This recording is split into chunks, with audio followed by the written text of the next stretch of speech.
Money can buy you beauty, but it cannot buy you brand. How did a 7-year mistake in branding of Lizzie Grant almost kill Lana Del Rey? That's a great question.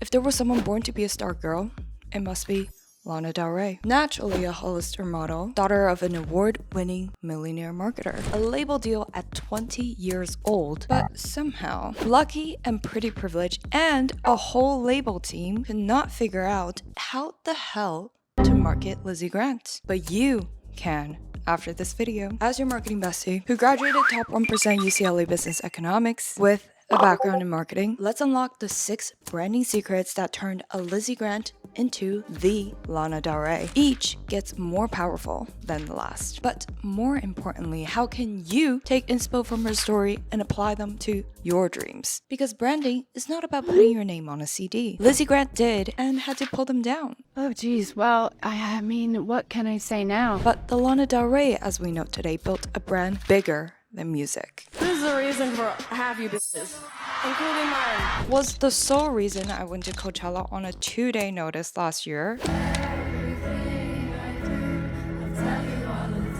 Casually creates $13.7 million of media exposure value for Skims and is the literal god to a whole population. Why are they obsessed with you? I think I have a little bit of a connection with young women. A lot of eclectic folks out there. Yeah. But I also reveal a branding warning at the end because, as you might have guessed, no brand is impeccable. Branding is about how your future college, future boss, future boyfriend sees you. And yes, you have one. I'm creating this series to analyze pop culture icons from a marketing perspective. So subscribe if you want to learn and free email list below. Let's start doing time by paying a visit to pre-Lana. Lizzie 1.0. I'm a sad girl, I'm a sad girl. Elizabeth Grant was not meant for an ordinary life. Sent to a boarding school at 14 to get sober from alcohol. Yes, at 14. But unlike many artists who grew up playing the piano or guitar in their mother's womb, Lizzie Grant picked it up from her uncle at 18, which was also when she began playing in clubs in Brooklyn. Had back-to-back rebrands from May Jailer, Sparkle Jump Rope Queen, killer name, to then Lizzie Grant. Hi, I'm Lizzie Grant.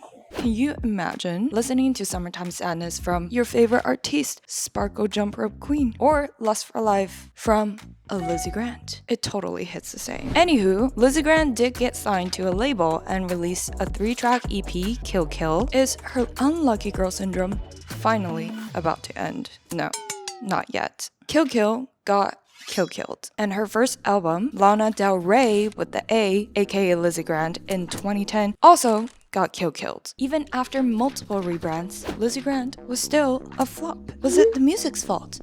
No. Although she was experimenting with styles, Lizzie Grant has the same vocals and thematic overlaps as Lana. Jay is a romantic roller coaster. He don't do anything he's supposed to. So why did none of Lizzie Grant's music see the daylight? While the first music video of Lana allegedly got 20 million views on YouTube the same year it was released. One song of the decade. All from a little video made on a webcam. That's definitely singing, but how the f am I gonna get there? It's all marketing. Well, the best part about flops is also that you have nothing to lose. And Lizzie Grant was ready to lose it all. R.I.P. Lizzie and hello, Lizzie 2.0. Lana Del Rey. What in the world did Lizzie Grant's label attempt but could not figure out? Since the day I began the Marketing Bestie series, you guys wanted a Lana episode. That's pretty cool, my girl. Lana's the best. Incredibly life-changing for me. And to tell you the truth, I've been waiting for this day. The only issue is there are so many good branding factors that I have to very painfully pick the top 6. We made it!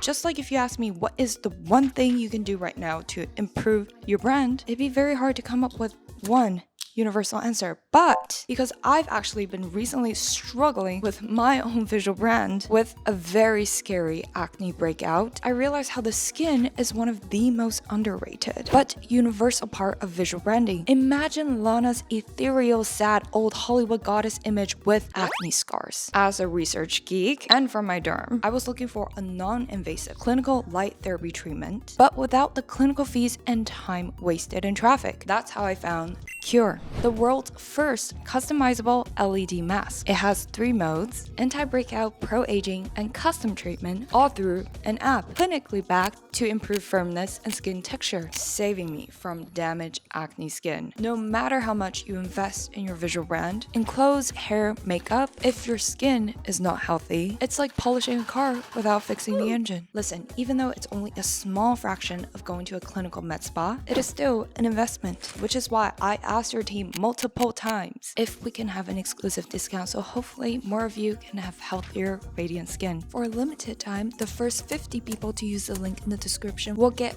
$300 off the Rejuvenate package. Don't miss your chance. Unlock your new glow. Perfect segue to branding secret 1.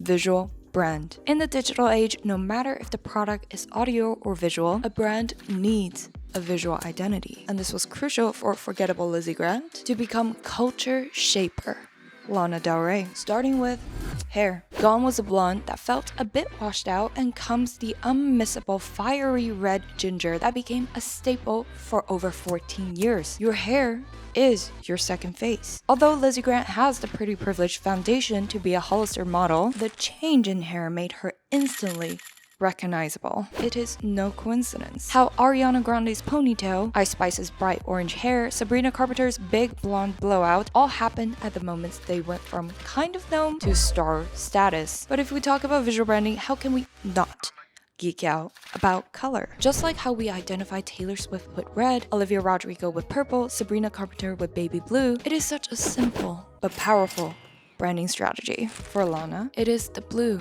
in her lyrics and album covers, with a close secondary palette of ivory and cream and burnt rose. Not many artists can own multiple colors at one time, but she can, because of branding secrets 2 and 3 that we'll touch on in a moment, that make her synonymous with Americana. Trust with me to go frolic in a field and look like a cute little Lana Del Rey coated aesthetic farm girl. Hence, Lana Del Rey has the flexibility to switch between these colors in her album covers, her outfits, and stay extremely on brand. Can we get a round of applause? Also, that baby blue sparkly dress she wore at Coachella, ethereal entrance. I think the dudes beside me has 7 heart attacks.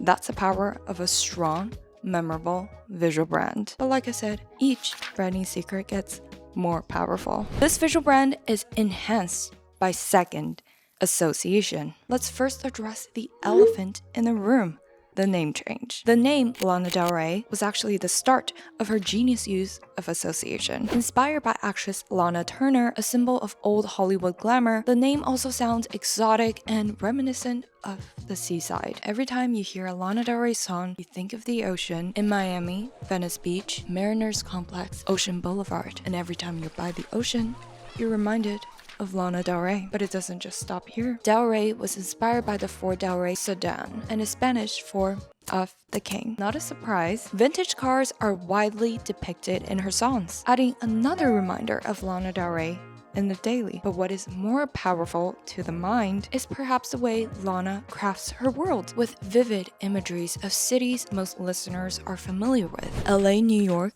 Brooklyn baby, Venice bitch, Florida kilos, Hollywood sign, Long Beach. Subconsciously, through the lyrics and melody, these cities and states become synonymous with Lana Del Rey. Every time you hear that song, you think of a city, perhaps a person, and every time you're in a city associated with her, damn it, you think of her songs. Oh, you thought that's all? As the queen of association, the Lana Del Rey magic is baked in the association with yet more: Coke, Bulls, Americana, VHS, Palms, Catholicism, Blue Jeans, and Summer. Yes, she owns the whole damn season. How was she able to do this when many other artists also sing about these motifs yet left no impression on you? Third, aesthetic precision. Every era of Lana Del Rey has a distinguishable aesthetic that are interwoven between the albums. You have the Lolita aesthetic, old money, nostalgia, Americana, and of course, timeless sad girl aesthetic. But just having an aesthetic is not enough. Lana's aesthetic precision is in that each was ahead of its time, filling a cultural white space that leads trend movements since the Tumblr era. How? Fan identity fusion. She did not create a world just to have fun for herself. No, that's what Lizzie Grant did. Lana Del Rey's world easily invites you in as the main character. Yes, she allows you to feel like the main character. I had a vision of making my life a work of art, and I was looking for people who also felt that way. In addition to lyrics and melodies that feel like a faint dream in a page of journal, the whole aesthetic is replicable. Key statement pieces like bowls, vintage dresses, blue jeans, white tees are so easy to style. And when your style gets copied to a whole mood, that's when you know you have built real influence. People think I'm obsessed with this, but I'm okay with it. I am obsessed with it. And I think this is an obsession that doesn't hurt anyone. So much so that even Billie Eilish at Coachella honored Lana's influence. Lana Del Rey, you guys, come on. My favorite sad girl squad. But the persona is too flat without some branding secret number 4. Controlled controversy. This is not a strategy for beginners, but if done right, really enhances the brand. Lana's brand is built on tension, beauty versus decay, innocence versus danger, love versus violence. Because of this, critics accused her of glamorizing toxicity, abuse, unhealthy relationships, which escalated to the whole question for the culture note that got a little messy, but fails to scratch her brand a bit. If anything, these moments positioned her as a polarizing, mythic figure. Instead of a cookie-cutter pop girl, had she been going the Taylor Swift route to be your relatable BFF, her career would have been over. But since the very start, Lana's brand is not mainstream pop. Her move since the first webcam music video was anti-celebrity, anti-fame, anti-trend, which ties into branding secret number 5. Mystique. No, you will never find Lana Del Rey on a Call Her Daddy podcast. You will never know if she's about to date a billionaire or marry an alligator man. But yet, you are so curious. Why? Supply, demand. Scarcity marketing keeps the supply so low, so every time you learn anything new about Lana, it feels like discovering a rare gem to be cherished. She'll disappear for a little while, and always appear at the right time when you start to miss her. Therefore, always alluring. Always appealing. Less is more, a lesson that many artists can learn from Katy Perry, Jojo Siwa. Ew, good morning to every single Steven who's out in this entire little baby. How's it going today, guys? Good. I am so glad. But all 5 branding secrets, visual brand association, aesthetic precision, controlled controversy, and mystique would mean nothing without the last. It is so simple, yet most overlooked. Branding secret number 6. Consistency. Why do so many artists peak? Because when they have a video game moment like Lana, that is all there is. But Lana Del Rey kept refining her brand while staying on brand, because Lana Del Rey wasn't just built in one moment. She was built since 21 years ago, experimenting as Lizzie Grant. Associations can be strengthened but also weakened. It is her dedication to the persona and building the melancholic world of sad art brick by brick in the last 14 years that moves me the most. Every song, album, motif is a seed planted to create a forest of artistic wonders that most brush off and say, oh, she's just born with it. Most artists create a single, an album at most, but Lana Del Rey built a world. And this world, though mesmerizing, can still crumble through 2 branding warnings. First, performance. As early as the 2012 SNL, Lana has faced backlashes for her live performances. I mean, it's kind of a given. She's not a dance pop Iron Lungs type of singer. It is the more quiet and beautiful art that is meant to be enjoyed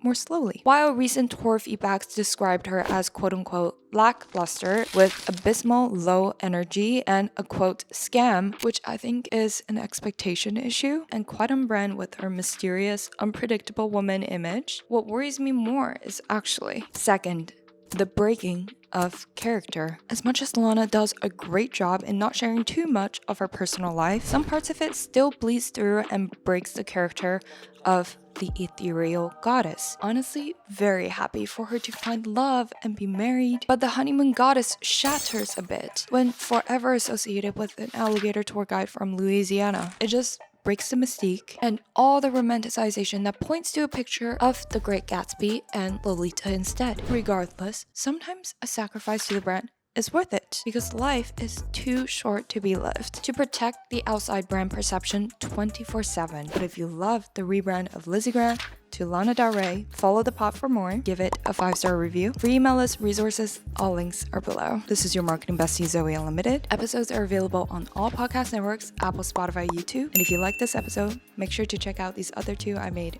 just for you.